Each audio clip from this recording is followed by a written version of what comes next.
Hello, everybody, and welcome back to a brand new episode of the 90th Minute. Before we get into the episode, don't forget to like, comment, and subscribe, and also share with your friends.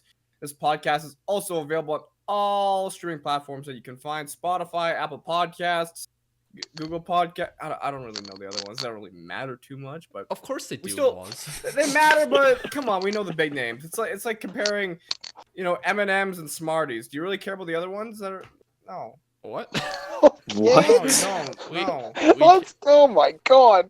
No, it's speaking about the podcast listeners on the audio apps. For all of you that have been listening lately, it's been great. We've had a good amount of listening lately, which is great. So thank you for still sticking with us, even when football isn't really at its finest moment. And if you're listening to it on an app that isn't Spotify or Apple Podcasts, I respect you because you're a trendsetter, Better comparison. It's like Man City or Liverpool, but you choose Burnley. So, shout out. Well, people choose Burnley because they probably... Anyone who is watching or listening to this video, thank you very much. You haven't even introduced who we are yet, Woz. No one knows who we are. I am Woz. I'm Greg. Lucas, Greg, Liam. I'm Liam. And we are your hosts. There you go. That was quite the intro. That was the worst intro I've ever seen in my life. That's why it was the best intro. We've had the best intro. Come on. But yes, let's get into the football. I think there's some going on right now, or soon to be. There's actually a lot of news coming out this week, and it's looking like football might be coming back in the next little bit here. Well, we don't know. Hopefully. It's not really... Well, yeah, hopefully. Because anything can still change, but I guess Lucas, give me the rundown of the news stories and the headlines. Okay, so we'll start with the Premier League, as that is where most of us watch the football. But the Premier League has something called Project Restart, which we mentioned last week.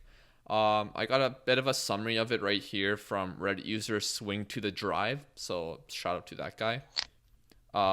So based on the Athletic and Daily Mail's report, I know Daily Mail's not that great, but Athletic's not too bad. Yeah, I think so. There are specific clauses in the deal with Sky and BT to return money if matches aren't completed.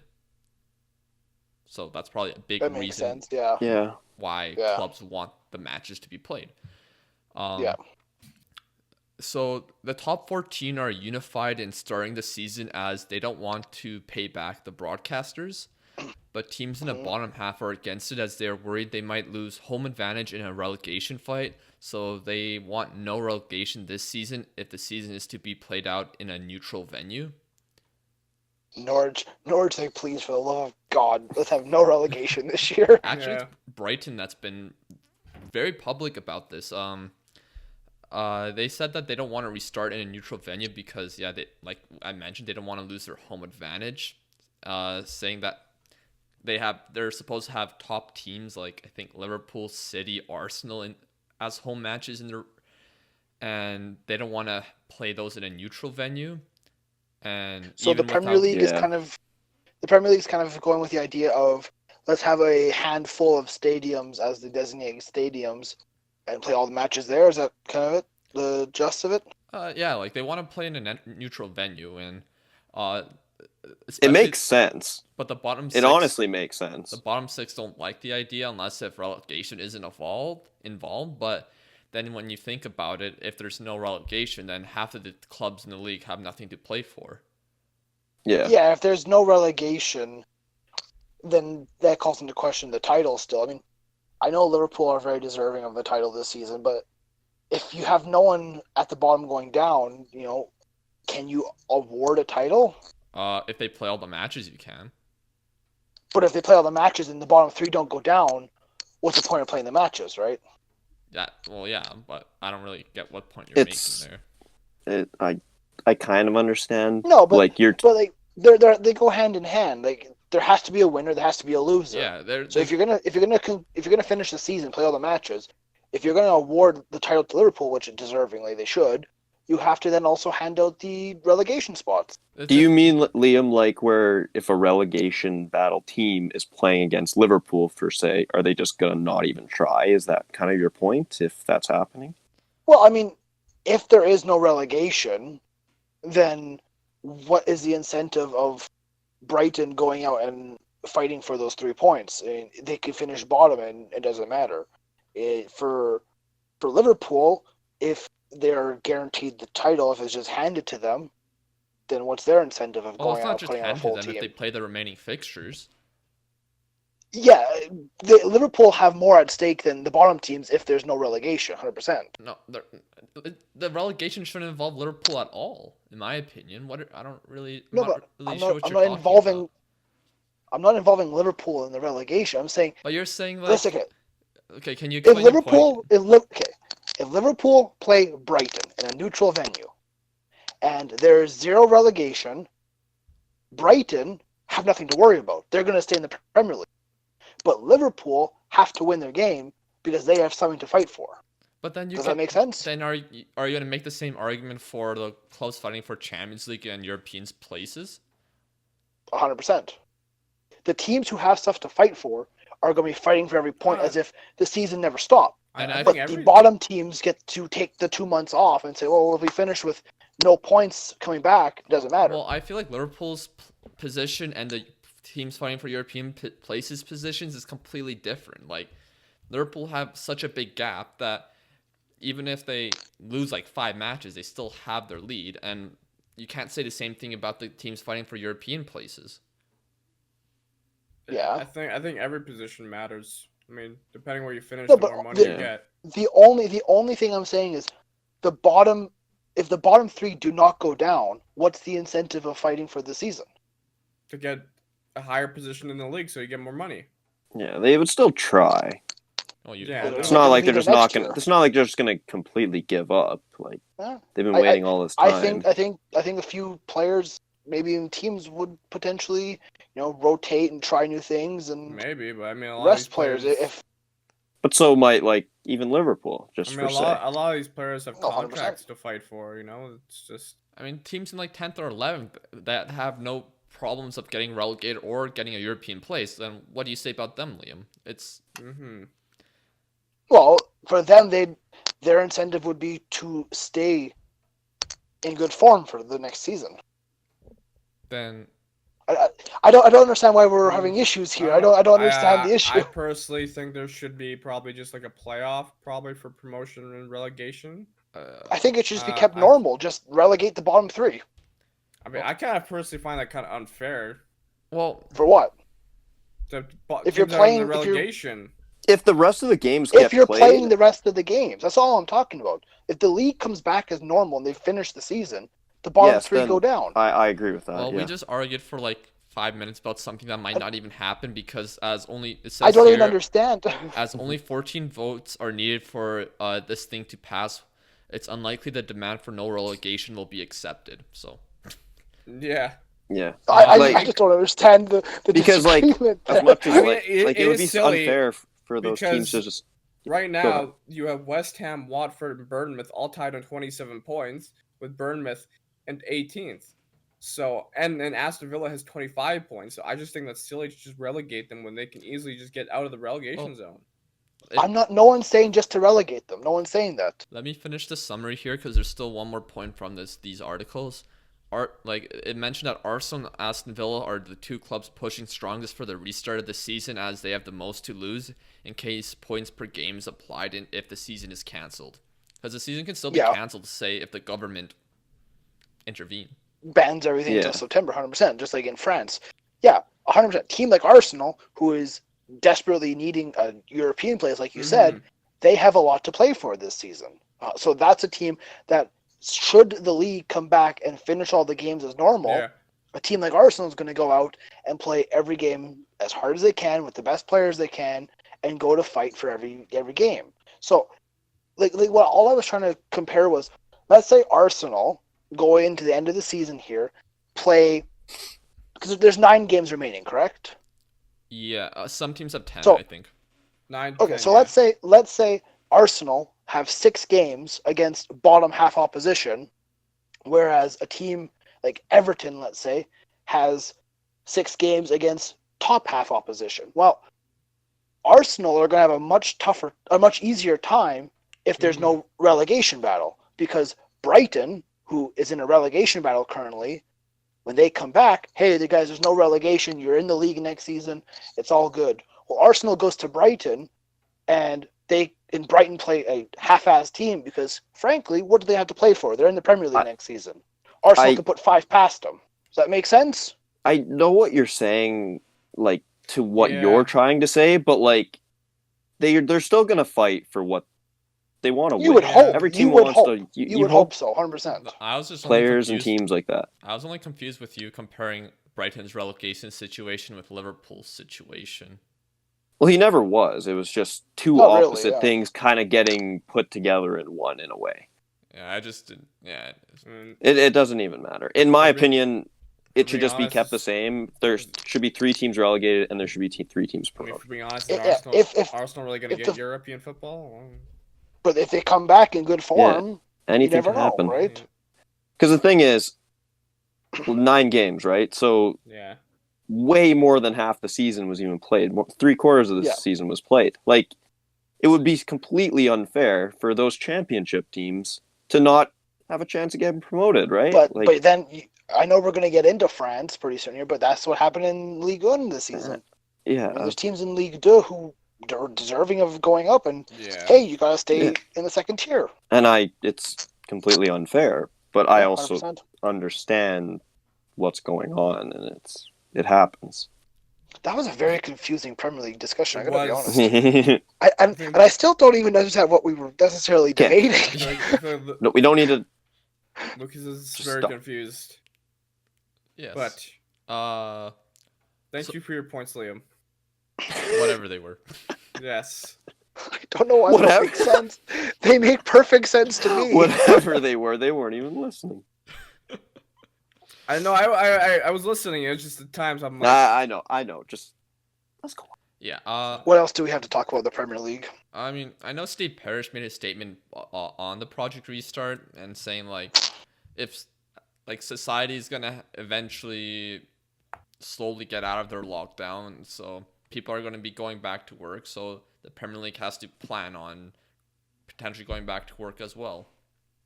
I read a thing. I'm not too sure where it was from. I read a thing about the Premier League. Should they come back, some of the rules that are going to be in place, the corner flags, the goal posts, and everything, they're going to have to be like disinfected before the game, at halftime, after the game, kind of thing. Players are not going to be allowed to spit on the field or at training grounds. No like massage therapy. That's going to be completely taken out. No fricking as well.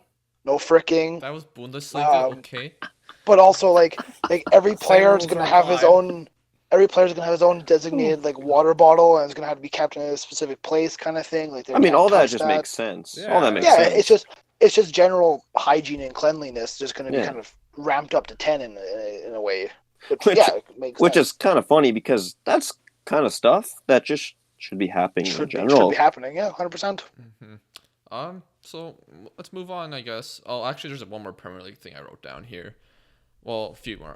So apparently, an agent in Perth, Australia, he spoke to city officials and then approached some Premier League clubs about potentially finishing the season in Australia. Which not a bad idea. I mean, what's the point? Like, why? Like, I know Australia has done very well in their COVID containment and you know. I mean, by that logic, you might as well move to Canada as well. Well, there are cases that have been dropping. But the thing is, to put all those players on a plane together and fly them for 18 hours, that's not the safest thing to do. Like, just having it closer to where they are is we're trying a much to keep better distance situation. between the players as much as we can. I mean, the thing with the players in my mind is they should only be coming together if it's game time or if it's training time. They shouldn't be together if they don't need to be together, kind of thing. Yeah, and some things you gotta consider is like, would Australia allow this many people coming from England, and the time zones, of course, because the broadcasters would have to deal with the time zones. Yeah, 100%. Yeah. I mean, personally, I've been calling out as Australia as a safe haven for football for many years. So I also thought they'd be a great place for the 2022 World Cup instead of Qatar. So I'm all for Australia, but this is a bit different. Yeah, I would love an Australian World Cup. That'd be great. Same. That'd be so good. Yeah. God, BS. Like Qatar has and Australia doesn't. Anyways, also 2028 or 2030 Australia. No, that's probably going to go to South America. Shut up. Shut up. Just shut up, Lucas. Shut up. Let me dream. What else, Lucas? What else you got? So Premier League clubs are also preparing for the 2021 season to be behind closed doors, as Sky Sports reports. Okay. So that probably makes sense. Smart idea to prepare for that kind of thing. I wonder if they're gonna do what some of the North American leagues are considering, because some of the leagues in North America, like the NHL, is considering like hub cities for the leagues to be played, like games to be played. That's what we talked about already. But where do you think the games would be played? Like neutral venues. So like maybe Wembley or somewhere like a bit more distant where it's not as chaotic. I don't know. We don't know, but they would figure something this out. Is perfect for the comment section. Where do you guys think the game should be played? I mean, I'd say leave it to the experts, because figure out a place that's neutral for everywhere. Figure out a place that's less likely to make it everything happen. It is a fun discussion. So Lucas must be new to YouTube. The comment section, they're all expert. They know everything. Okay, Lucas? They know football. We don't. Yes. Roberto! I mean, God. You're referring to the TikTok comments. I refer to every comment section ever. They don't hate on me. Well, some they just disagree with me. He's King Jin. They disagree. Yeah. Sucks to be them. God, keep getting this year, man. Let's move on. Let's go to France. Yeah, so Ligue 1 ended this past week. Yeah. And PSG are now champions of Ligue 1 because they had a 12-point advantage and they gave it. We called that 4 years ago. Guess what? PSG is going to win next season as well. Calling it now. Okay. The season after, Liam? Leon might challenge, but I'm going to give it to PSG. Musa Dembele still. Wait. He's off to United. Don't worry. He's off to United. 12-point advantage. And they had a 12-point advantage. Liverpool has a 25-point advantage. Yes. PSG suck. Yes. So if the season gets cancelled, that same thing. By that logic, Ligue 1 is better than the Premier League. I'm kidding. Or Liverpool is just very good. Yes. I think that's the bigger one. They lost to Watford. They lost to Atletico. Yeah. But Rennes and Marseille. So now we're saying Liverpool suck. Okay, let's just continue. Lucas is not happy. Lucas is getting upset. Yes. I'm just trying to continue this conversation about Ligue 1, and you guys bring up Liverpool. Talk about France, Lucas. Can you blame me? I'm a United supporter. Rennes and Marseille, so they're gonna get the Champions League spots, which is huge for Rennes because they've never been in the Champions League before. I'm pretty sure. First time ever, yeah. Wow. And then only 2 clubs were relegated: Amiens and Toulouse. And former PSG midfielder Bodmer, he called Amiens' relegation as pure injustice. It is, because they had so many games to fight for the points that are required. Yeah, but I think the big teams that are going to miss out on this are Lyon and Monaco. To have no European money, it's bad for them. Yeah. Well, they could still get it technically with the domestic cup competitions. Lyon's still in it. They're gonna win it. Lyon are still ahead of Juventus. Technically. I was talking about the Coupe de Ligue or whatever it's called. Yeah, Coupe de la Ligue. Yes. Yeah, but Lyon. Yeah, but Lucas, we're talking about Champions League. Win it, and it's free. I mean, the neutral venues thing in Australia makes more sense for the Champions League than it does for the Premier League because it's you do got there. Yeah. But that's the discussion for another day because I don't want to go into it. Mm-hmm. But all right. What do you think about this decision? I was going to say, can I get all of our opinions on this decision by Ligue 1? I'll go first. Personally, I think it's a bit bad. I'm not a fan of it. Like Woz said, there's so many points to still fight for. I mean, all these teams are going to want to fight for to stay alive in the league. Teams are going to want to fight for the European places. It's a bit of a big injustice to them. But at the same time, I completely understand the French government and stopping everything until September. Yeah, that's logical. It makes sense, but it's not what we want to see. Didn't the virus get very bad in France as well? Yeah. Continental Europe was hit very hard. Honestly, if I'm thinking of it, it's like I'll cancel the leagues that are hit the hardest. I mean, England's been hit pretty hard too, so I mean that's kind of Yeah, but anyways, we're not doctors. We're not experts like Lucas said. Yeah. We're talking about what actually happened, Yeah. and like honestly, I am I out. Who's going first, Lucas? Here, come on. No. You're pointing towards Woz on my screen, so you know. To me, he was just pointing onto the wall. Okay. Basically, what I was just gonna say is the fact that it is a smart thing to do. As football fans, of course, we don't like it, and certain teams, like Liam said, is definitely going to be upset with the fact that they had a certain amount of games to maybe change where they were. Like Lyon, of course, is a big one, and those relegation teams may be thinking that they can get out, but like Amiens, unfortunately, they should have done it earlier in the season. Oh, so that's tough, Greg. Come on. I know no one expects this stuff to happen, but like if Lyon's a team that should be fighting PSG, if a team like Lyon should be fighting PSG for that title, and they're that low in the table, right? 100%. But what Greg just said is correct. Is a team like Lyon, they hit a bad run of form. These are the consequences, but unfortunately. I mean, that's harsh because Amiens and I'm pretty sure like recently before the season was stopped, they tied PSG 4-4. I'm pretty sure they tied Marseille, so they were starting to get into good form. It does suck, but like I said earlier in the Premier League one, like more than 3/4 of the season is done, so that's all I'm saying. It sucks. It sucks 100%. If Lyon, if they want Champions League, just win it. Yeah, I like that. That's a big ask. Yeah. So. It's okay. Memphis Depay will be back. You never know. Yeah, that's true. You never know. I'm still sad the Euros got canceled. So, Lucas, what did you want to say? Push back. Oh, I said what I needed to say. But if we're kind of still on the topic of the Premier League, I know we're on Ligue 1, but I was like, are we on the topic of I want to discuss the Premier League team of the season that EA Sports FIFA has released. Because, I mean, it is one of the biggest team of the seasons on the internet. We've talked about the Premier League team of the season for the last four episodes now. Yeah. I understand that, but for whatever reason, whenever EA releases like a team, it's usually a big deal. Like, okay, hit me with the team of the season. Let's break it down. Liam, have you just go through it quick because there's a lot. Okay, just say what? What? Woz asked me a question. I didn't hear him. Liam, did you take a look at the team this season? I have not seen it. No. Let's just discuss it a little bit, right? Woz, just read out the names and like after each name, we'll say. Well, actually, just read out everything and we'll agree with which ones we'd like to know. Okay. So a striker, we have Sergio Aguero and Pierre-Emerick Aubameyang. I agree. Yeah. Okay. You have Mo Salah. Yeah. Yeah. Mane. Mm-hmm. Yeah.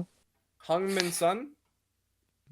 I personally I'm gonna disagree with that, and I think Jamie Vardy should have a shout there. Jamie Vardy is in the team. Okay, good. Actually, yes. De Bruyne. Of course. Yes. Riyad Mahrez. No. I think he's played pretty good in. Hasn't been a world beater, I don't think. In the back line, we have. You forgot Henderson. Oh, Henderson's in Captain Jay Hendo. I'm sorry, he's on the bench. He's not. How? I'm on Futbin, and he's not on the starting line. I'm on Futhead, he's on the starting. Oh, that's weird. Anyways, yeah, Van Dijk, Trent. Yes. Yeah. Alisson and net. Yes. Now, a lot of people are saying Alisson's a bit overrated. Lucas, I want your opinion on Alisson. There have been actually a lot of comments I've seen on TikTok as well. A lot of people are not a fan of Alisson this season. They think he's a little bit overrated. I just want to know your opinions. Was injured for a lot of the time, for one. Mm-hmm. He doesn't, because he's on a team like Liverpool where the entire team is fantastic, you don't get as many shots against, so he can't really just show them. But he comes up big when he needs to. That's the most important thing is if you're a goalie on a good team, you got to know when you got to show up. Yeah, you face 1 or 2 shots a match. That's when you have to show up. You got to save those 1 or 2. They may be simple saves, but you have to make them. Alisson usually does it. Those people need to look at what Alisson does in a game because not only is he a great one-on-one stopper, like he saved so many one-on-one chances this season and last season as well. But his positioning is The reason you don't see him making all these acrobatic, incredible saves is because he's always in the right. He doesn't spot. need to. He doesn't need to. Yeah, exactly. I don't. He's a lot different from like David De Gea in my opinion. I think he's a quality keeper. Like I think another thing for Alisson is his ball distribution is ridiculous. Yeah. He's so smart. He's so smart. Think back to the game against Manchester United with the assist with Mo Salah. Fantastic ball distribution there. He sees the pitch so well. So yeah, I mean, I think he's been the biggest difference between Liverpool being like title contenders and not being contenders. Yes, 100%. This season he was injured a lot, but and that doesn't he still have the most clean sheets in the league? I think so. I wouldn't probably. Be to top of the table. There's a reason he's on. Yeah. Being injured for a lot of the season, and he's on this team in the season, right? And then. Yeah, keep moving on, Woz. On the bench, this is why I see Dean Henderson. I think that's he's played very well I think for goalkeepers, definitely Dubravka maybe kind of deserves a shout. He's been pretty good for Newcastle, in my opinion. Potentially. Yeah. You have Soyuncu, of course, Leo. Yep. Very good for Leicester this year. Adama Traore. Do you think he deserved to be on team of the season? No. I like Adama, but I don't know. And by the way, Alisson doesn't have the most clean sheets. Nick Pope does by one. Yes. How do we forget about that? Nick Pope. Beauty. Wan-Bissaka. Yeah. He deserved it. On the bench. But I don't this know. is where let's look at right backs. The only other right back I would consider is Ricardo Pereira. That's the only other one I consider. I think this is a great argument because who is actually right now the best right back in the league? Some people think Trent's overrated still. It is Trent. It's Trent. And then I see people who think Wan-Bissaka is pretty good. Obviously, he's defensive. Maybe his offensive game is lacking. People don't like Trent because he doesn't have that defensive aspect. People say that because they always just take his worst moments and put them as their arguments. When really most time he's fine in defense. He's not incredible like Wan-Bissaka is, but I think he does a good enough job, and his offensive output helps the team so much where it shouldn't really matter. That's what I was gonna say. Yeah. A question like this is very opinionated. Is what do you like in a right back? Do you like the attacking play of Trent, where he gets forward, he's assisting, he's crossing the ball, or do you prefer a defensive right back like Wan-Bissaka? Because defensively, there's no one better than Wan-Bissaka. The only thing that can split the two, other than opinion, is statistically. And I think this season and last season, you have to say, well, Trent has been statistically the best right back in the league. And right backs is more than just being good defensively. I know. Yeah. I think that's you gotta be very versatile. I think Wan-Bissaka has developed his offensive game throughout the season. He's gotten better from what I've seen. Yeah, I agree with that. And I think Trent, for example, he's not sloppy in the back, so it's hard to argue against his defensive ability. He's not a liability. It's not like he's getting beat all the time. It's not like he's oh my god, they're running at Trent. It's personally, I prefer just more tactically. He's just more impressive going forward. Not even just tactically and going forward. He's very intelligent. I mean, Barcelona's a prime example of that. Yeah, but 100%. Personally, I prefer Wan-Bissaka not just because he's a United player, but also I like the hard tacklers, of course. Exactly. But here's the question: you're the one who was praising Trent, saying Ballon d'Or winner last summer. Yeah. And then Wan-Bissaka comes to your club and it's I don't like Trent anymore. Lucas, we all know Woz changes his mind every 10 seconds, so it's okay. But here's my thing: Ricardo Pereira. What are your thoughts on him? I'm a big fan of him. I'm a big fan of him too. I think. Do you think he deserves more praise? I think he is good.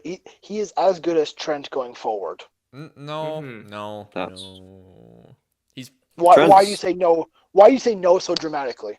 Because he's great. I think he's very good going forward, but Trent's crossing ability just gives him the extra edge because for his side it's a more dangerous aspect of his. I agree. I would agree that Trent is a much better crosser, but I would also say that Ricardo Pereira is a much better dribbler. I mean, I don't think Trent's that bad at dribbling. He doesn't. No, he's not. He's not bad, but I think Ricardo Pereira is better. I think Pereira is better than Trent at defending by a little bit, but I think Trent's influence offensively in the attack is better than Ricardo Pereira's, in my opinion. But then again, Could you also argue though that the Liverpool attack is just better than the Leicester attack?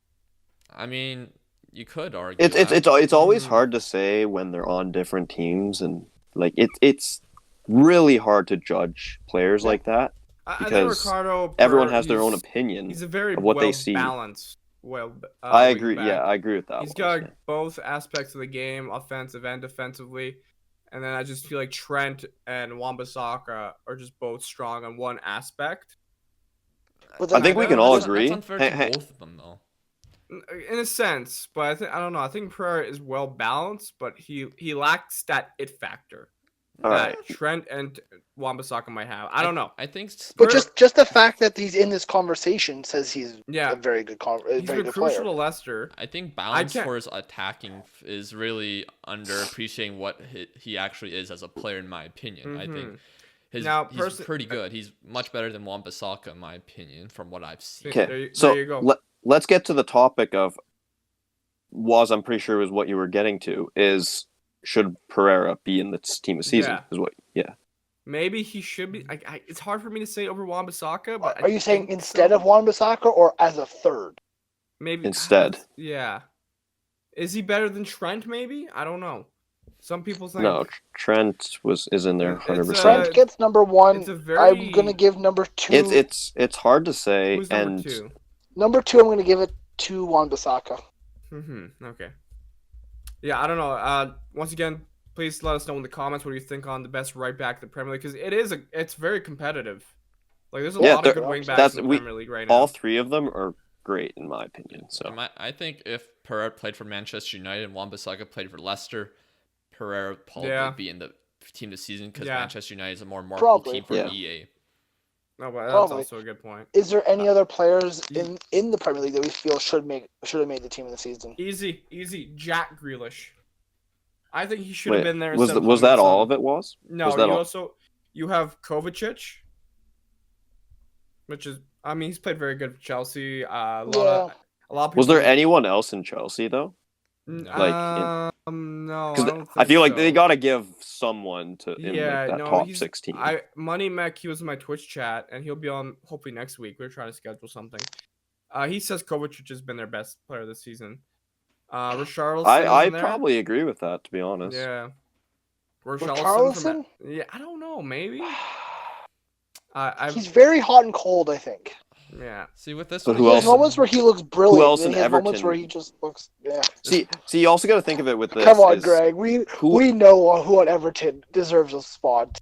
The Ballon d'Or winner, Dominic Calvert-Lewin.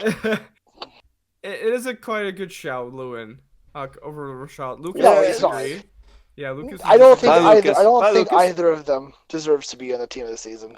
I'm gonna go with EA. I feel like Richarlison's a very popular player in FIFA, at least because he did get a pretty big shifter card in the game. So I think that's the thing. Yeah, Lucas is saying, this is FIFA. This is the game. Yeah, who's good in the game? It's a bit different, but it's fun to look at. Because sometimes EA might just choose a player that's gonna be more fun to use in the game than a player that might deserve it more based on real life performance. Even though the former player still did well in the season, but there's probably players that have done better. Yeah. Like I'm sure Carlson's more fun to use than a Grealish. But I do agree with Woz that Jack Grealish does definitely deserve a shout of the conversation. And then the last three. You're not done. So last three are Rashford, which I think good shout. I think he kind of deserves it. I think so. My only problem is that he was injured, but that's not really his fault. But he did good for when he was playing is the thing. We were very reliant on him. Henderson and Robertson, pretty good shouts. Is there any other good left backs you guys would have considered? Left backs? Maybe, from the Premier League, because it's clear right back is quite good. Just you wait till Kieran Tierney's fit and healthy, and the two best left backs in the Premier are both Scottish. Who plays for Digne plays pretty well for I feel like it's hard to give anything to the Everton players this season, at least in the back. It's been a really. Who Ben Chilwell? Who plays? Ben. There you go. Since like December or January, he had a good start, but hasn't. Yeah, or not I agree with that. Good. But I think that's all of Leicester. They started off so hot and they've trailed off as the season went on. Yeah, but still, some of Leicester players still performed well, even when their form dipped a little. I'll be honest, there's They a are a lot of good decent shouts side. in this team this season. I think my only problem is maybe Hum Son. I don't know if he necessarily. Yeah. I feel like Liverpool. But they had to get. The thing is, I don't think there was any other Spurs players, and that's the thing, they had to right? give someone the There's Spurs, not been a right? standout why? Spurs player. Why do they Just have be- to? Because it's EA, It's a Yeah, popular that's all- team. and it's a popular, and it's Yeah, Son maybe. is a popular player in FIFA as well. Yeah. Yeah. So Personally, And I season wasn't too bad. It's like 8 goals, 7 assists, or 9 goals, 8 assists, or something. personally I Broke a man's leg, wish Lucas. Jack Grealish made this team because every time I've watched Villa, he was the only reason that made them exciting. And I think he would have made this team this season if they weren't in the relegation zone. Quite possibly. I think that's the reason why. Another guy. I'm a little mixed with Jack Grealish because I know he's been pretty good for Villa. It's been a reason why they probably aren't in 20th right now. Yeah. But like, I mean, as far as I know, though, just one thing is, I think they're still releasing players. Am I right about that, Woz? Maybe, yeah. They might release. So I know one or two. I know, like someone you didn't say is technically Ndidi. Raul Jimenez is in there. Yeah, they released Deserving, some 100% some Raul bonus Jimenez. players. So Ndidi, Jimenez, Yota. So also, the guy they probably should have put in Danny Ings. yeah, that's also true. He's been Yes, very Danny good. Ings has been- That was a shot. I wanted to talk to you. I was going to bring up Danny Ings. Thank you. I forgot about it. This Euro being moved to 2021 is the worst possible thing for Danny Ings. Because frankly, He was in the form of his in the life. conversation. He was in the Yeah. conversation to go to the Euros and lead England at a major tournament. There is 0% chance of Danny Ings coming in next season and continuing the I form wouldn't he's say 0% chance because you never know what could happen next season. But yeah, you got a point. Anything can happen, but I Yeah. agree. Like- It's been a rough. With There's no what's going chance of on. Danny You Ings gotta come coming back in and see next that. season, and scoring 20 goals. That is never going to happen again. There's it's very low chance, and So I it feel does. bad for Danny Ings. But yeah, It would have like been cool to see someone like that, like 100%, not 100%. that In the popular of Premier a League- player come in and do that.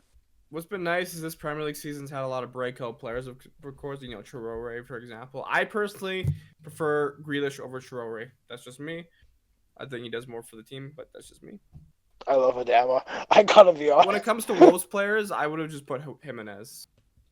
But yeah, that's the Premier League team this season from EA. Obviously, I think it's pretty interesting- fair though it- for most yeah. of them, Yeah. pretty much all of them. So we broke down the Premier League. We broke down Ligue 1.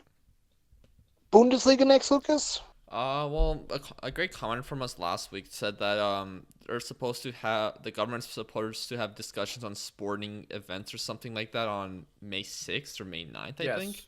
And if the good news happens there, then the Bundesliga could restart on May 16th or a week after that. But it could very well be bad news as well and push it even further or even cancel the season. You never know. It's a lot of politics involved, and it's really hard to tell what's going to happen. Yeah, because we were thinking or just hoping that it could start back on May 9th, I think it was. Yeah. That would be this And week. which would have been awesome. It would have been Am I crazy. not right in saying clubs are back training, in Germany? Yeah, apparently some people involved with Colon got the virus or something.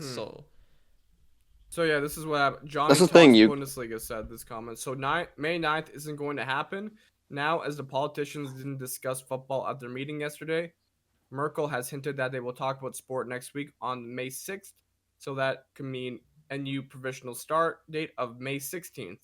It's really difficult to know what is going to happen next, as there are so many different political factors to take into account. So we're about 100%. potentially 2 weeks away from having football Yeah, back. so May potentially. 16th could be the Bundesliga return.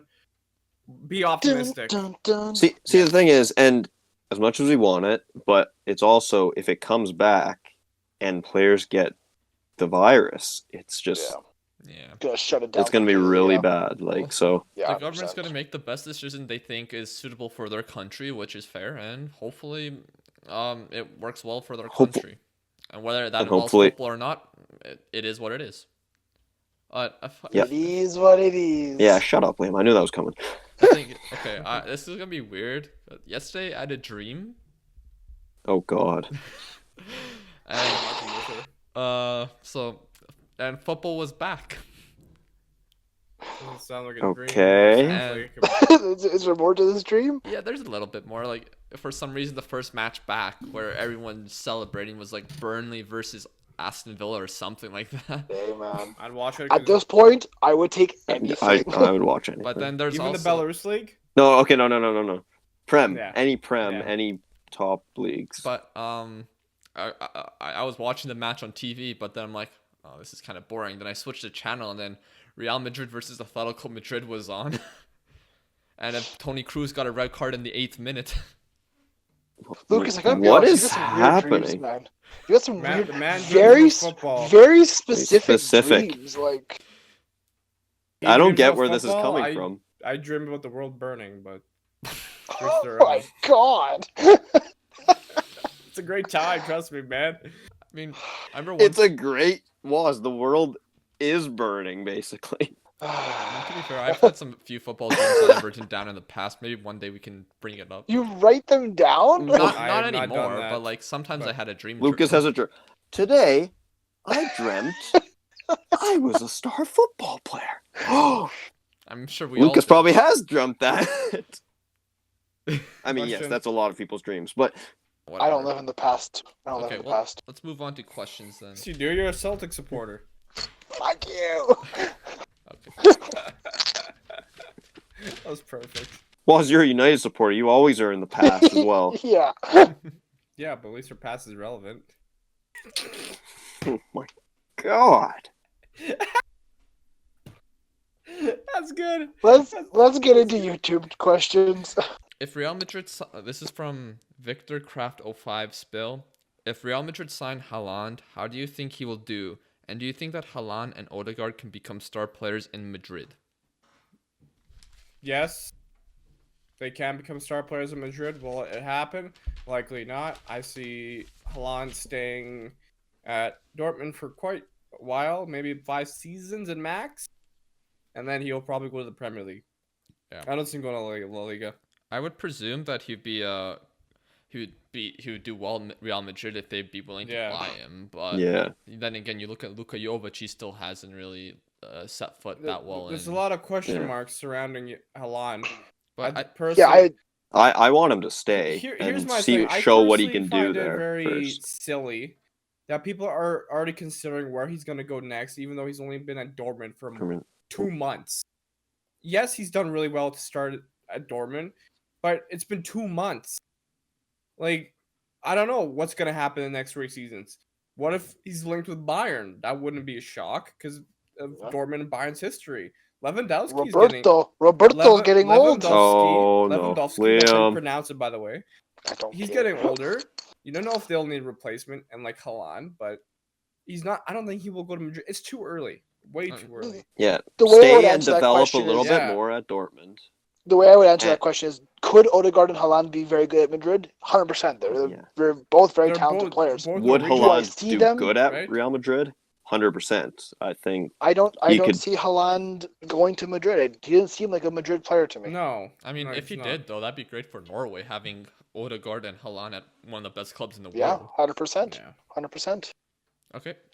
Next question. Next question. Let's get to this question because it is from Sean Webb, who asked, how come people consider James Maddison to be a wonder kid, age 23, and Ruben Neves not? Can I answer this first? Go ahead. Because he's English, the English media hypes him up. That's True. the only answer that's needed. It's very true. And I like the Ruben only Neves. answer I think that's he's needed. fantastic, honestly. And I think people think that he's younger than he actually is. Yeah, just because he came from the academy, so. No, he didn't. He Just got because bought he's by not Leeds English. from Norwich.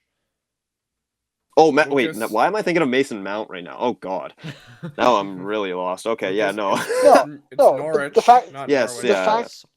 The fact that Ruben Neves is not English just automatically gives him a step down in the English media. It's But absurd yes, because when if you're you in look the at the two players, I think Neves is arguably more talented. Oh, and also, Ruben Neves, he was very hyped up when he was like 17 to 19 years old because he was Porto's youngest ever captain at one point for a Champions League game. And also he joined Wolves in the championship, so that was a little less exposure on him there. And he also doesn't play a role where he gets more involved in the goals. His role is more deeper in the midfield. That deep lying So playmaking essentially, kind of role. basically, it's James Maddison has gotten more exposure. He's also English. I feel like if Neves was playing in maybe La Liga for like Real Madrid, 100% he'd be very hyped right now. But the fact he's playing for Wolves, and he's like Lucas stated history, there it's pretty. The math is there. It's the math. Yeah, boom. But I think we all Yeah. rate The that science. like crazy. the science is there. Okay. So The science, wow. The history. I can't believe I just thought James Maddison came from the academy. Oh, Greg, God. it's okay. You're from North America. You know nothing. Yep. Go on Yeah, then. yank. Okay. Next question from who else but Jackson? What are your thoughts on the future of Germany?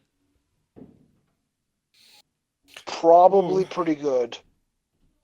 They're Germany. They always have talent coming through.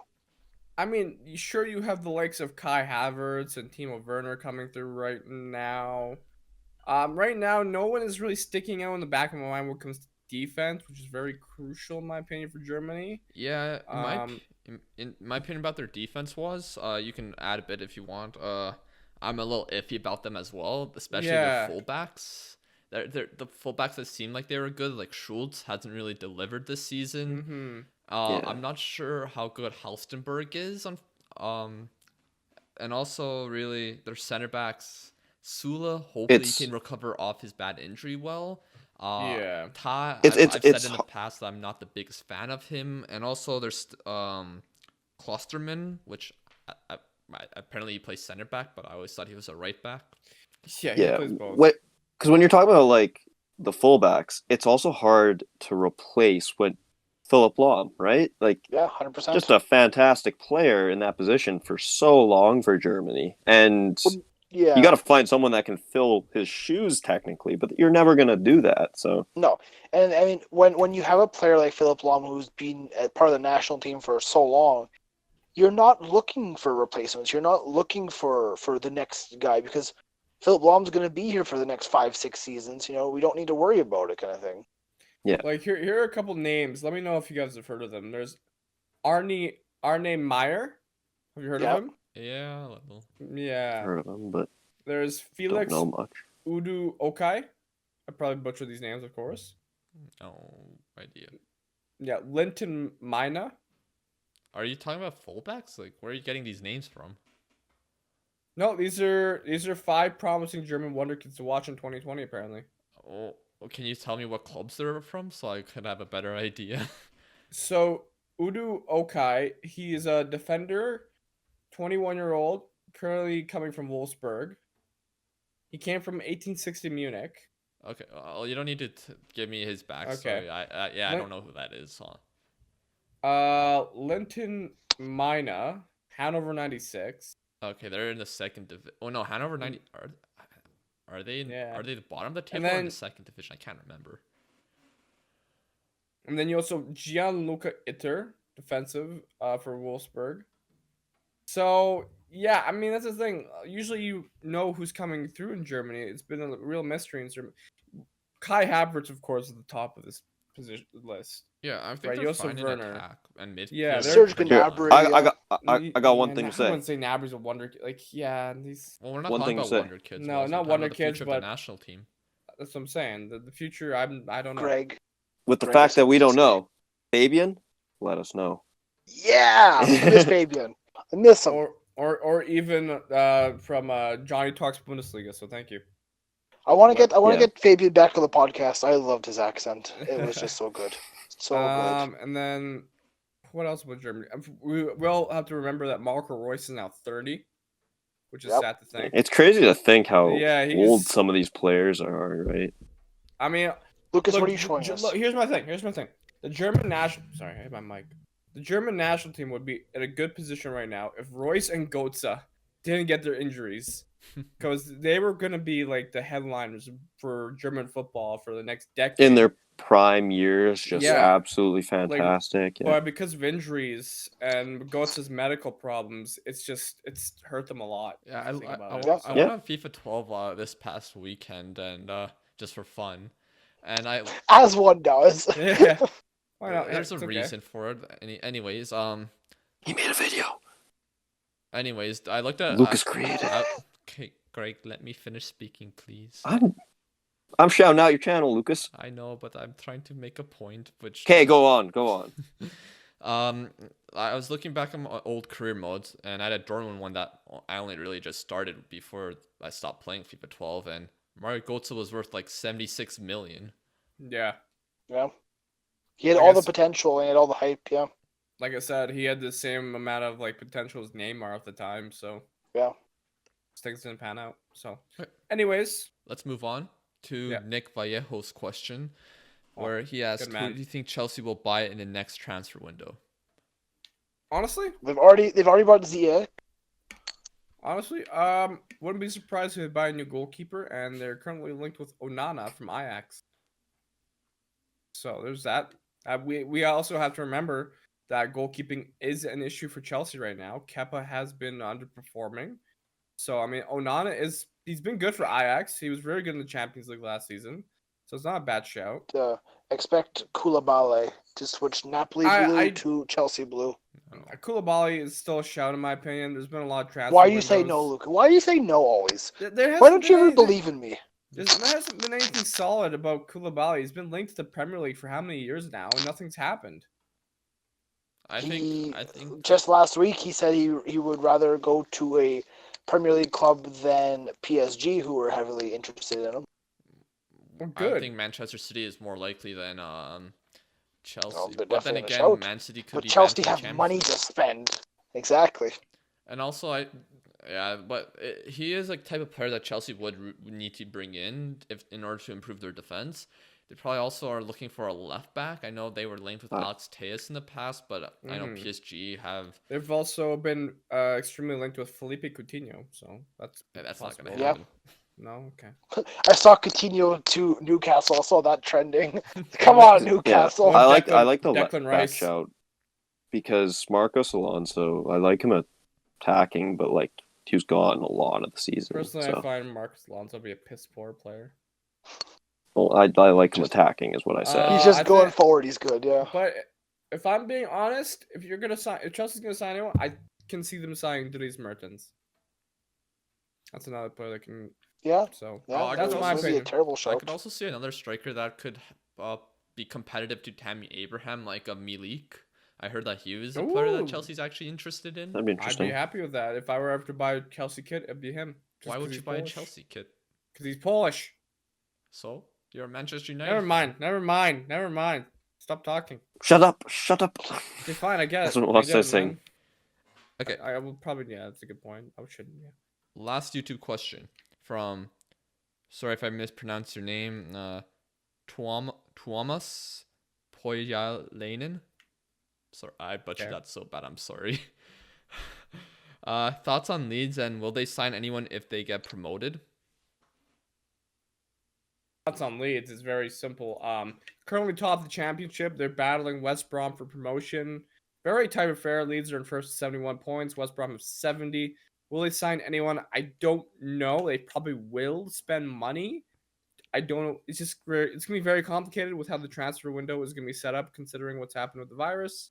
They're probably going to sell more than we still don't know what's happening with English football yet. Right? What's happening? Usually, promoted teams do make a couple signings at least because they need to want to change it up for the Prem. But let's say is there any like marquee signings that you think they can make? I know James Milner's always Milner, but is that someone Liverpool are willing to let go at this point right now? Yeah, I don't think so. He's very, very important to Liverpool this time. Yeah. They could loan some players potentially. I mean, it's tough to know what exact signings a newly promoted team is going to make. Like, you don't want to make too many signings because that's gonna hurt the team chemistry. Yeah. Like Greg's Fulham. Yep. But here's a shout. They can take Curtis Jones on loan. I mean, I don't think he's good enough. yet. He's good. He's good. Anyways, See. Greg, do you have any thoughts on Leeds since you're a Fulham fan and you've battled them quite often? I mean, they're very, very quality team who, of course, we all know have bottled it for the past few years of trying to get back to where they used to be in the Premier League. But if they don't get promoted, it's just the Leeds curse because holy shit, that just sucks for them. I mean, they could probably Calvin Phillips, absolute quality though, footballer. Yeah, English call it. That is just the most revolting thing I've ever heard you say. Like, that was bad. If Leeds don't get promoted, I would say he's definitely a player that's going to a Prem team, though. Maybe Jesse Lingard, but I can never see him going to Leeds. Okay, let's move on from the YouTube questions. Thank you to the YouTube comments for giving us these questions to answer. So we're going to move on to some Instagram questions. Thank you for those. Make sure you are following us on Instagram. Link is in the bio. But I'm going to start off with the question. I wish Maddie was here. This is for him, kind of. But what manager do you think would help Barcelona the most? One that plays the style that suits the fans' wishes, I guess. But likely Pep.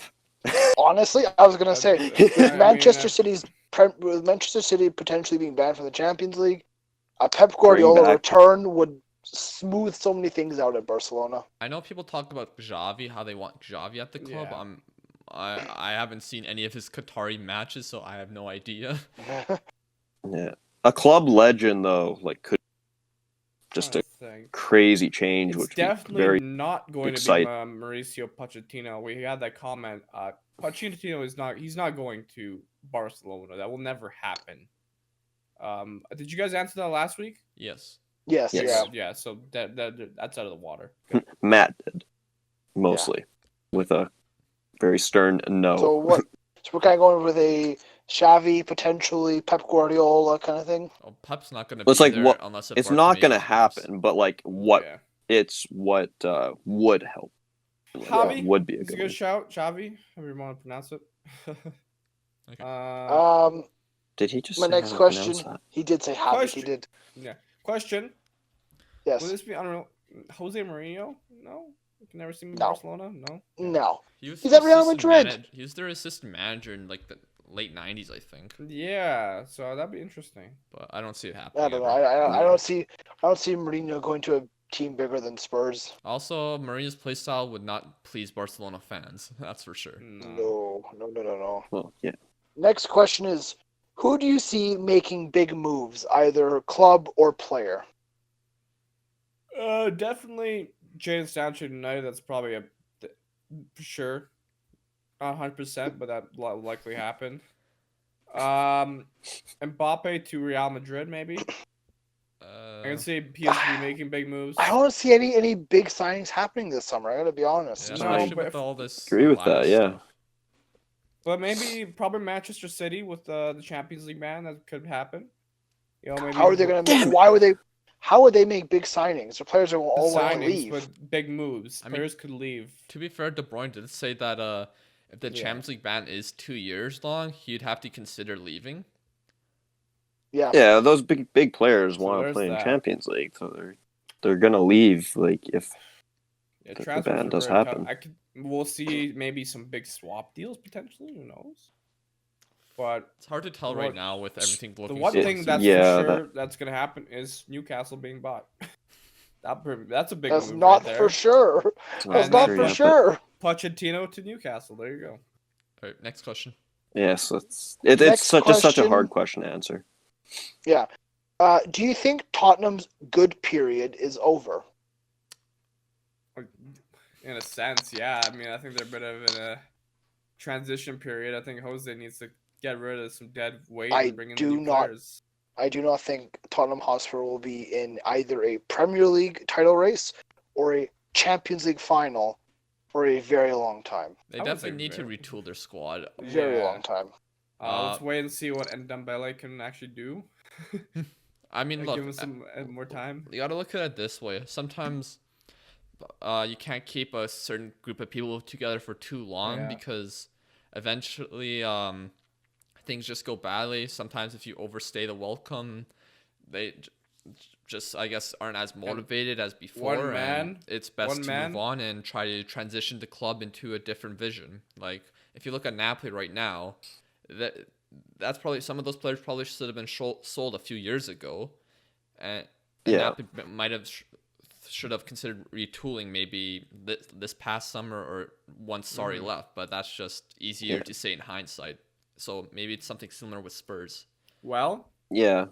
Sir Alex Ferguson was a genius at that. He knew when to get rid of dead weight and, always bring in new players. So. I mean, he didn't get rid of dead weight. He got rid of some good players, too. No, he knew which ones were loyal.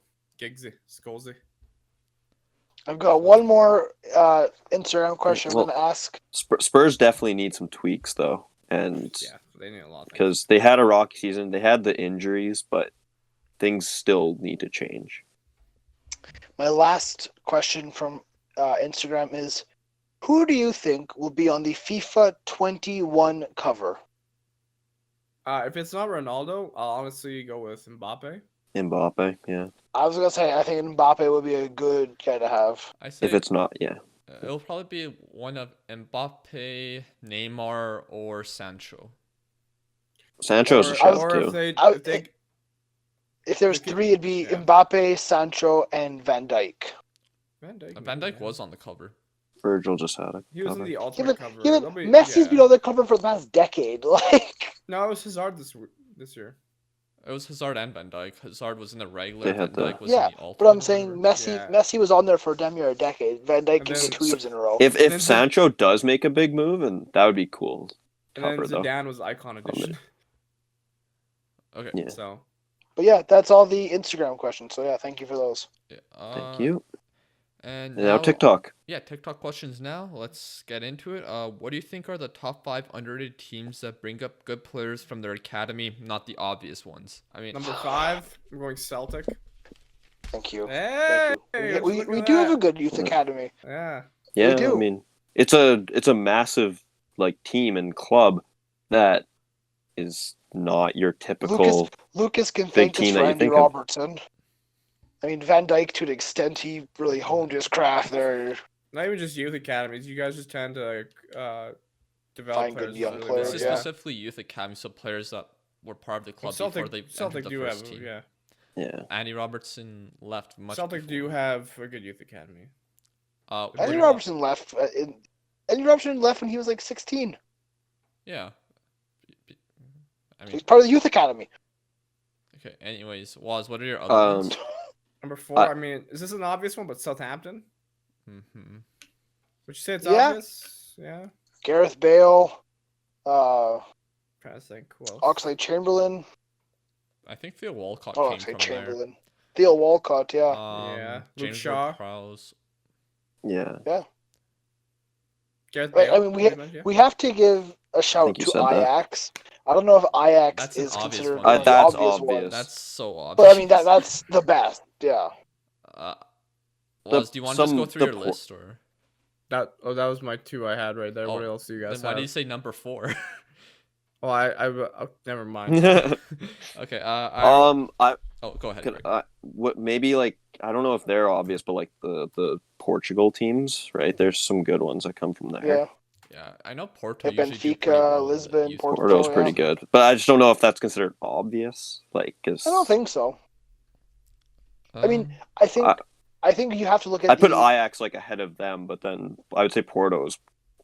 He's pretty close to being there, to be honest. You have to look at the bigger clubs in these smaller divisions because they always find very good talent. Yeah. I got 5 here. I wrote down Valencia because guys like Ferran Torres, who's doing well for them right now, Carlos Soler, and they've had David Silva in the past, and they have this guy named Key Langen right now. I also wrote Feyenoord because they developed Wijnaldum and Vrij. Yeah. Fiorentina, in recent years they've developed Bernardeschi, Chiesa, Castrovelli. Partizan's always good in Serbia. And another one I wrote in Argentina, I wrote Racing Club. Oh, good shot. I was trying to think of one from South America. Yeah, because like the big clubs Flamengo. are River Plate and Boca Juniors, but a bunch of Argentinian clubs create good players. Like Racing Club, they've had Diego Milito, Lisandro Lopez, Lautaro Martinez, DePaul, and they've had a bunch of players that become okay players in Europe as well. Yeah, it's very valid. Okay. I think it's a good list. Moving on, best player right now that's not in a top 5 league. Oh, let's not include Ziyech because he's moving to Chelsea. Can I say? I was gonna say like Tadic then or something because Carlos Vela. No, God no. He's been pretty good in MLS. You think he's the best player in the world outside of the top 5 leagues of Europe? Just say best or underrated? Best. I wrote a joke here. For banter, I want to yell Hudson Edward, but he's not. As a joke, I wrote, just look at the rest of the world team this season when it comes out. But yeah, I wrote fair. I wrote Marlos from the Ukrainian league, Shakhtar Donetsk. He's been pretty decent in the league from what I looked at. And in Russia, I'm gonna shout out the Polish dude Grzegorz Krychowiak. Yeah, he was pretty good. I mean, he's one of the top goal scorers in the Russian league, and I'm pretty sure he plays midfield for his club. Good, because when he went to PSG, he went to shit. And also another one, Pizzi for Benfica. He has 14 goals and 8 assists, which is the most goal contributions in the league. So I haven't watched really much of these guys this season, but it's just from... It's hard when we don't watch really that much outside of the top 5 leagues when we're trying to answer a question. But I think Carlos Vela was a good shout. Sorry, dude. It's not terrible because he's definitely a player that probably is too good for the league, I would say. So I was gonna say, well, could you really consider Ligue 1 to be a top 5 league? We'll give it to Mbappe. There's a banter one. Okay. Next question. What is your Neymar? Sorry. You are annoying him so much today, Greg. I don't mean to. We're still answering the question. I already started the next question. Don't be sad, Greg. Stay stern. You always make me sad. Stay stern. Just get to the next smiling question. a lot. Just shut up, Greg. Just shut up. What? Go. Shut up. Shut up. Go. What is your opinion on Everton Football Club and their future? I want Lucas' answer on this. The thing with Everton is, on paper, they should be all right. I mean, they have a decent spine of their team. It just never seems to be put together correctly. I mean, hopefully now with Carlo Ancelotti, a very good, high-rated manager, maybe now is finally the time they can put it together. I mean, Liam, they have the best striker in the world, so by far the best. Right, Lucas? Seamus Coleman is probably the best player in the Premier League. Well, Everton, they've got a decent academy. I think it's kind of underrated. They always bring up players that play for their first team from the academy, so that's fair play to them. That's a good thing. They do have a new stadium coming in the future, hopefully, and that'd be incredible for their club because it seems like Goodison Park, for some reason, they can never reach the levels they wanted to. It was never able to reach that top 6 kind of level, where they always wanted to be. They're always that in the mid 2000s. David Moyes got them close. Moyes got them close. Was it in 2005 where they finished 4th, but then Liverpool in the Champions League knocked them out? Yes. But they made many poor signings in the past, honestly, with high transfer fee, or they give them high wages and they just don't play to their level. Can I make a point though on that Everton finishing 4th? Yeah. I believe Newcastle last season had more points than Everton did when they finished 4th, I believe. What? And Newcastle finished. They did, and Newcastle finished more than 57 points. I believe so. That doesn't seem right to In me. In 2005? I want to say it was Newcastle. Don't hold me to that. I remember I watched something a couple of days ago, and they talked about that Everton team. Don't hold me 100% to that, but I believe it was a mid-table club last year had more points than Everton did that season. Because I'm pretty sure they had like 57 or something points in 05, because I read about it earlier. But yeah, I don't know. That'd be crazy if it is true. Last season, Newcastle had 45 points. Who had more than 57? Let me take. I don't. Let me see. No, okay, let me see. Wolves had 57. And they finished where? 7th. Oh, okay. Not And that. then United had 66 and 6th. Good facts, Liam. Good facts. You know what? I saw something. I thought that's what it was. You know. I mean, Everton had 61 points in 2005, so. Whatever. Okay. I know nothing. Okay. Moving on to the next question. Can you talk about the Glazers and what they've done to the club Woz? Fuck them. Fuck the Glazers. They don't care. It's pretty simple. They've kind of destroyed the culture of United, and they just haven't cared. Don't care. They've kind of let the club go into a dark period without. I mean, the amount of debt they put the club into as well. I'm pretty sure. I think it's the club that's in debt. What, 500 million? That sounds about right. Yeah. Yeah. So you don't really hear much about the Glazers actually doing anything for United except owning them. I think United need real owners who care about the club. For example, Manchester City have owners that care. Yes, that's got them in some hot water with UEFA, but they still care, and they've gotten how many titles in the last decade, Manchester City? While United have had how much money in the bank? Like, it's bullshit. United should be on the scale of Real Madrid, Man City, and PSG by winning titles every season. And we should be in the final of the Champions League and semifinal season and season out. But because of the Glazers, we're not in this position. Bullshit. I can't say you're wrong. I got to be honest. No, you're Manchester United. You should be the very top. Whenever you hear about top clubs in the world and wealthiest clubs in the world, Manchester United are always at the top. But yet they always. Where are they in the standings? Exactly. Yeah. It's pretty. Like, the Glazers just don't care about football or the culture of the club. They just are happy to say, "Oh, we own Manchester United. We're the Glazers." Well, they make 150 billion pounds kind of thing, right? Yeah. 150 million. I can say so much more about them, but I'm not. Greg, you're pissing me off today, Greg. I'm not doing anything wrong. Okay, thank you for that answer, Woz. Yeah. Woz had a good heated argument. Yeah. I did it again. I'm not even meaning to. Come on. That's like 5 times. I can just leave. Okay. Who's the most overrated young player in your opinion? Greg, answer first so you don't interrupt us. Wait, sorry. I didn't hear the question. Who's the most overrated young player? Overrated young player. Oh, jeez. Quite a simple answer, in my opinion. Well, who's your answer? Phil Foden. Really? Yeah. I mean, I understand what you mean. Because he's very good. But he's overrated from such a small sample size.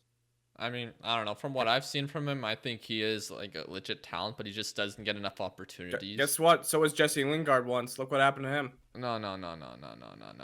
I think this is very easy answer, and it's not Phil Foden. I know who you're gonna say. It's Moise Kean. Okay, that was one of 2 names I thought you were gonna say. Joe Linton. The guy is actually? trash. Joe Linton's a good show too. Moise Kean's been trash. That would have been a banter. Joel Linton was never in like the Moise Kean level. Now, Moise Kean and Lucas is a good shout actually, because he was pretty hyped at Juventus. People were calling him maybe the actual Mario Balotelli to actually live up to the hype. Mm-hmm. I know. I thought Liam was gonna mention Joao Felix. Oh. I think Joao Felix has a bit more to his playing ability than Moise Kean. Here's the thing. But Joao Felix has been a bit of a flop this season. Here's the thing. See, I don't like saying overrated young players because I find it answers hard because a lot of those players haven't really begun the chance to shine and see what they're actually capable of. Yeah. Woz, do you have something to say? Yeah. But here's the thing with Joao Felix. A lot of people are calling him a flop. How old is he? 19, I think. And they paid over 100 million for him. That's correct, right? Yeah. People who were calling him a flop do realize that they didn't pay 100 million to get 30 goals when he's 19. They paid that money because he's going to be a crazy investment, and he has the ceiling is yet to be touched with him. I like it. You have Yeah. to see results, kind of thing. Yeah. It's the thing where yes, they paid him 100 million. Is he playing like a 100 million player right now? No. It's because he has the ability to get to that level of being a 100 million pound player when he's 22, 23, 24, 25. Atletico Madrid have quite the history of developing good players into quality talents. For example, Griezmann, Costa. I mean, I can't think of any right now. Top of my head. There you go. There's a lot. So when clubs come knocking for Joao Felix in the future, he's going to cost a lot, probably. Oh, you're not wrong. You're 100% correct. Is it a risky investment? Is it a lot of money? Yes. I feel like I sound like a dick. Sorry. No, that was honestly honestly, that was spot on correct. 100%. 100% correct. Reality is 100%. Some names I have, I think Ansu Fati's overhyped because I feel like people are gonna expect him to be Messi's heir, but I don't think he's gonna be able to live up to that exactly, which is harsh on him though. Personally, I don't think he's overhyped in a sense. I think he's been very good from what I've seen. I think the prime example is back in the Champions League against Inter when he got subbed on 80th minute. You're coming up against a top European club, and the guy comes on and scores. Yeah, I think he's good. But when has Phil Foden done that? Congrats, you've won the Carabao Cup. To be fair, at one point in time, a 18-year-old Tony Watt came on and scored a goal against Barcelona. Where's Tony now? Who knows? By the way, sorry, Lucas. Joao Felix didn't win the Golden Boy. So there's a reason why he's valued 100 million, and it's not idiots running. I have one more person I'd like to add onto this list. Okay, I'm done. Ryan Kent. Definitely overrated. I thought you were gonna say definitely overrated. He's only rated because of FIFA. De Ligt honestly has not looked great this season, but Ryan Kent is delusional. I agree. Delusional people. Mbappe. I'm gonna say two more names. I think Federico Chiesa is overrated, and I think Awar is a little overrated. Awar? Edward? No, he said Awar. It's Edward. I was gonna come over to your house and beat you. But that's a generational talent, Lucas. Don't say that, Lucas. No, Awar on Lyon. I think he's a good player. He's just slightly overrated by people who don't really watch Lyon that often. But then again, a lot of good players left Lyon this season, so maybe that's why might have struggled. I'm surprised Liam didn't say Ryan Sessegnon from before. No, Sam, he has capabilities, I think. People overhyped him last season. I think this season, okay, let's simmer down a little bit. Okay, let's move on to the next question. What has been the match with the worst refereeing decisions? Was it South Korea versus Italy? Yeah, that's one I have. I mean, just take a look at the 2002 World Cup. Yeah. A little bit of match fixing right there. But it's world history, right? That's what. Well, this isn't history class, right? But in the history of football. No. The question is, like, throughout world history, right? Is what I mean. Like, not. I mean, it's just in general. What's in your view? What in general? Yeah. Okay. I just wasn't sure if I heard recently or not. I can't remember what year it was, but it's got to be Barcelona versus Chelsea. I think 2009. Yes. I had that written down. Drogba. It's a disgrace. If Drogba says it's a disgrace, it's a disgrace.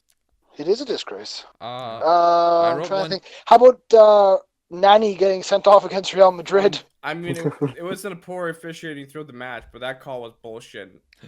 I wrote one just as a joke here. Any match involving Juventus? I mean, in Serie A. Why? Why do you say that? Because people always talk about Juventus pay Yeah, the refs and Juventus stuff. pay the refs, yeah. Yeah. But to be fair, there was a game Inter versus Juventus in 2018 where Juventus won 3-2, where Inter got a red card, and then Pjanic wasn't given a second yellow card for one of his bad knees to the face on a player. So it's that. Fair. Next question. Let's keep this train moving. Sorry. Oh God. There was, I think it was 2010, Bayern versus United had terrible officiating to the point where Ferguson pointed out typical Germans, but he was pissed in the press conference. He's like, "Oh, typical Germans," because it was, I think, Raphael, I can't remember. He got sent off in that game, and Ferguson was like, "Oh, if he didn't get sent off, we'd probably go through 100%." I mean, Germans weren't officiating the match. It wasn't the officiating. It was just kind of like how the players are playing and complaining, and the rest will kind of buy into that. But okay, yeah, that's Greg, all I have to say about that. Next question. Please answer this because you're more knowledgeable than us. What are your thoughts on West Brom in the championship? Very honestly, they had a great start to the season. They were absolutely rolling. And they kind of just dropped off and let Leeds catch up. They started really playing poorly at certain points and just bottled a couple matches and let them catch up. You can definitely. But say they're that. still a very good team. I know they got Rosicki, which is great. Tomas. It's not Tomas, it's Camille. Rosicki's at West Brom now? Camille. Yeah. I thought he's at Hull. To be fair, Hull said he's like 19th in the championship. 21st, actually. That's depressing. Hull's not having a good year. Slaven Bilic is their manager for West Brom. Liam loves him. I like Slaven. Yeah. I always love Slaven Bilic. On West Brom, I mean, West Brom are, second. They got 70 points, one behind Leeds.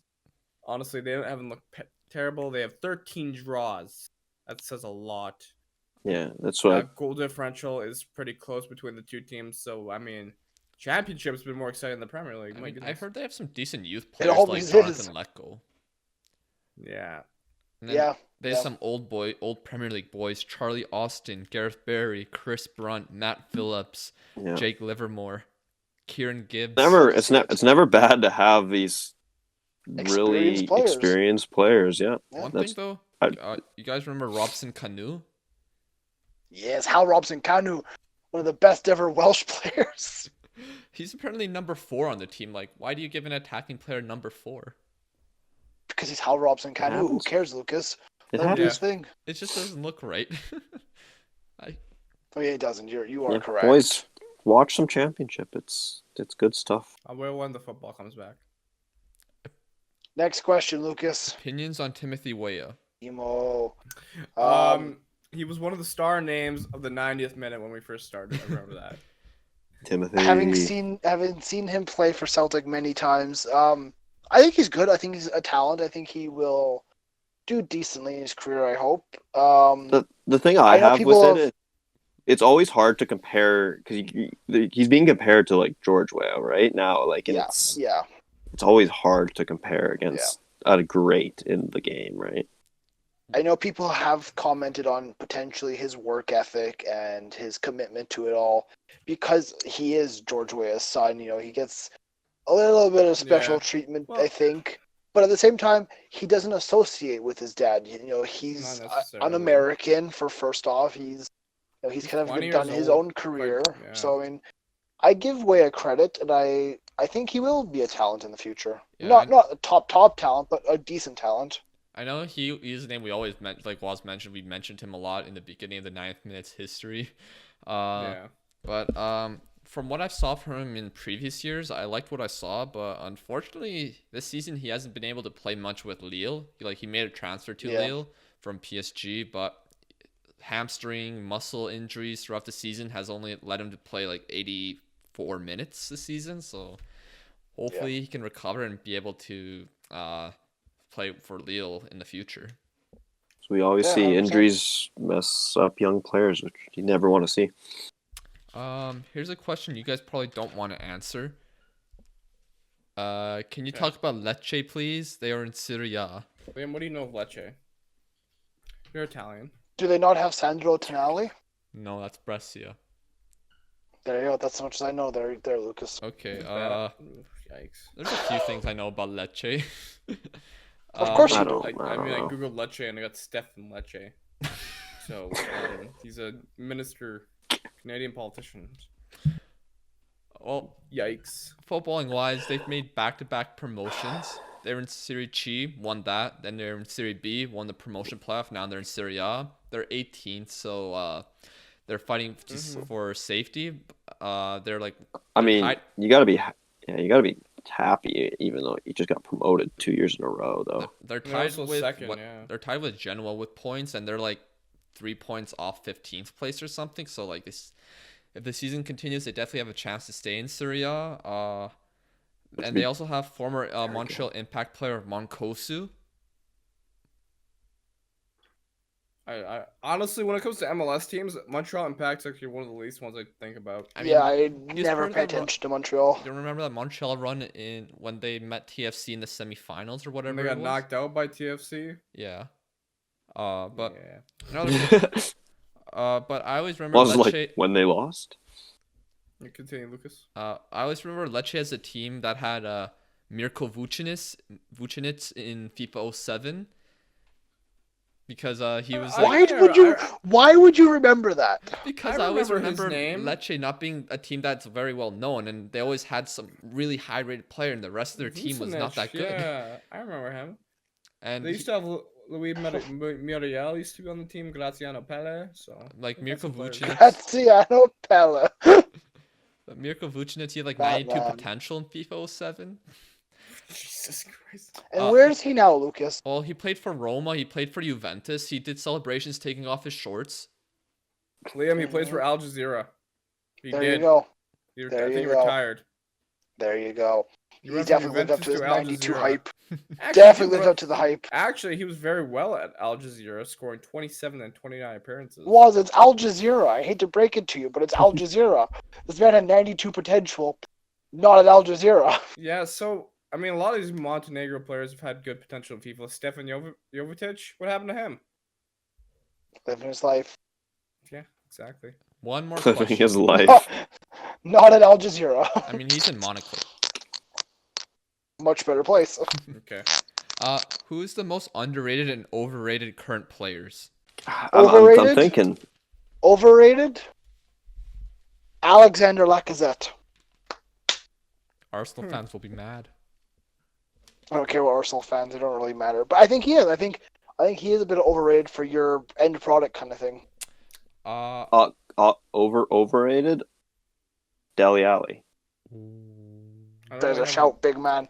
There's a shout. I wrote 3 players. He just when he's like he's got to show up. He's had a few good games, like a few like good run of form this season, but when like the spotlight was on him, while those injuries of Harry Kane and Son, right, gone and not showing up enough.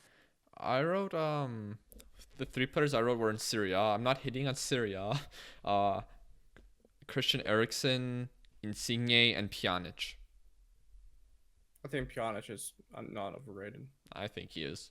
I think people think he's much better than he actually is, and I don't think Juventus would be sad when he leaves, because I think they can sign a much better player than him. What about the Insigne shout? I'm going to join with the underrated. I'm going to join with his partner in the midfield, Blaise Matuidi. I think he's very good. Yeah, I agree with that. I mean, when it comes to I think you guys have said fine players are overrated. I think underrated players are definitely from Italy. Well, mostly Italy. There's a lot of underrated. Ilicic, still in my opinion, underrated. Woz loves Ilicic. He's been one of the top scorers in all of Europe. I think Immobile is underrated still. Yeah, definitely. In Serie A. I think Benzema's underrated still somewhat. Oh, definitely. People, he does so much for Madrid and doesn't get enough recognition, in my opinion. Woz will hate this one. under Ronaldo's shadow. Tell me. Di Maria, I think he is a little underrated at the moment. Kind of, yeah. It's pretty good. And David Alaba, I think. Yes. He's not recognized as much as he deserves to be, honestly. He's such a versatile player and can cover pretty much any position and always does well there. Lucas will like this one then. Underrated? Firmino. I feel like that's everyone's answer for that question, to be fair. Yeah, I think but two other underrated. Callum McGregor, absolute maestro in the midfield, pulls the strings, can make a tackle. Liam's got to pull in one of those. So, he's going to go to Leicester this summer. Bit sad. Woz, but did you put in an overrated? No, I can't really think of one at the moment. You guys have said enough. But well, Jay Lings. Oh, okay. Everyone knows he's kind of shit. He ain't overrated. He's a shit. Definitely Witzel from Dortmund. Underrated or overrated? Yeah, underrated. Yeah, I agree. And definitely also, I'm kind of biased, but I think Zielinski's still pretty good. He's not a wonder kid anymore, but he's still pretty underrated. I mean, he was pretty good against Barcelona in the Champions League. So, I mean, a lot of people don't really look to him for a quality midfielder. He's also, I think, Boniek kind of compared him to De Bruyne a little bit, but not to an extent, of course. But never know what'll happen. Greg, any other ones? Next question, Lucas. What? There's no more questions. Can we find more questions or no? No, we have no more time. That's a lot of questions. Yeah, I think we're fine. We'll get some for next time. Yeah, but like we always say, though, we appreciate you guys leaving your questions. Keep doing it. Sorry we can't answer all of them. There's a ton. Yeah, we went pretty long today. Longer. We definitely read to all of them, though, so we appreciate everything. We can't respond to all of them, but we definitely read them, and we appreciate everything that you put 100%. in. Anything else we want to talk about, or should we wrap this up? We're done. I guess I'll mention one thing real quick. A lot of people have asked me. I mean, I was on the podcast last week, and the one thing was the Sunderland Till I Die documentary series on Netflix. People are wondering, have you watched more of it? Since you guys commented for me last week, I will explain my thoughts on the series.